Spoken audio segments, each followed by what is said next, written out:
சென்னை தலைமை செயலகம் வெளியே முதலமைச்சர் திடீரென வாகனத்தை நிறுத்தி பொதுமக்களிடம் மனுக்களை பெறுவதால் பாதுகாப்பு குறைபாடுகள் ஏற்படுவதை தவிர்க்க அப்பகுதியில் உள்ள சிசிடிவி கேமராக்கள் தீவிரமாக ஆய்வு செய்யப்பட்டு வருகின்றன. கூடுதல் விவரங்களை எமது செய்தியாளர் பாண்டியராஜன் வழங்க கேட்கலாம். பாண்டியராஜன், வணக்கம். மேலும் விவரங்கள்.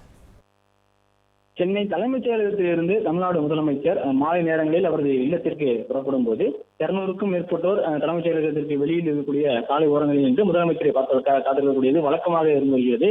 ஒவ்வொரு நாளும் முதலமைச்சர் 4 மணியிலிருந்து 4 மணிக்குள்ளாக தலைமைச் செயலகத்திலிருந்து வெளியே புறப்படும் போது ஏராளமானோர் அங்கே காத்திருந்து அவருக்காக கைது செய்யக்கூடிய அந்த நிகழ்வுகள்லாம் பார்த்திருக்கும்.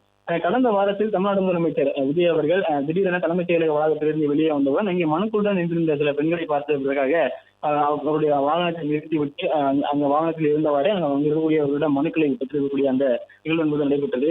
இங்கே தலைமைச் செயலகத்துக்கு வெளியில் மக்கள் அதிகமாக கூடக்கூடிய அந்த நிகழ்வு நடப்பதன் காரணமாக தலைமைச் செயலகத்தில் வெளியே இருக்கக்கூடிய ராஜாஜி சாலை பகுதியில் இருக்கக்கூடிய சிசிடிவி கேமராக்களை சரி செய்யக்கூடிய பணிகளில் தற்போது காவல்துறையினர் ஈடுபட்டிருக்கின்றனர்.